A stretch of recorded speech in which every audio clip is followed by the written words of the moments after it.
दक्षिण तालुक्यातील जनतेने तिसऱ्यांदा आपल्यावर विश्वास दाखवून विक्रमी मतांनी निवडून दिले।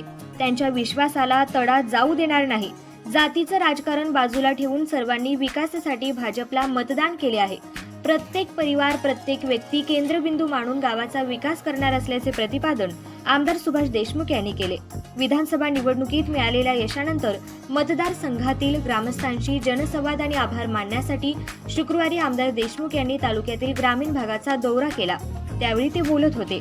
आमदार देशमुख यांनी कुडल, हत्तरसंग, बरूर, चिंचपूर, साधेपूर, टाकळी, औज, मंद्रुप, लवंगी यासह अनेक गावांना भेटी दिल्या। यावेळी दक्षिण तालुक्यातील प्रत्येक गावात ग्रामस्थांनी आणि भाजपच्या कार्यकर्त्यांनी आमदार सुभाष देशमुख यांचे जल्लोषात स्वागत केले। महिलांनी आमदार देशमुख यांचे औक्षण केले, तर कार्यकर्त्यांनी फटाक्यांची आतषबाजी केली। आमदार देशमुख पुढे म्हणाले की आता सर्वांनी एकत्र येऊन तालुक्याचा आणखी जास्त विकास करण्याचा प्रयत्न करू। तालुक्याने जो विश्वास दाखवला तो विश्वास नक्की सार्थकी करणार आहे।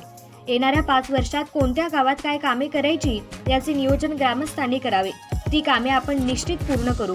शासनाच्या अनेक योजना आहेत, गावकऱ्यांनी त्याचा लाभ घ्यावा। शेतीपूरक व्यवसाय करावा, महिलांनी घरगुती व्यवसाय सुरू करावा, युवकांनी नवीन उद्योग उभारावे। यासाठी आपण लागेल ती मदत करण्यास तयार आहे, असेही आमदार देशमुख म्हणाले।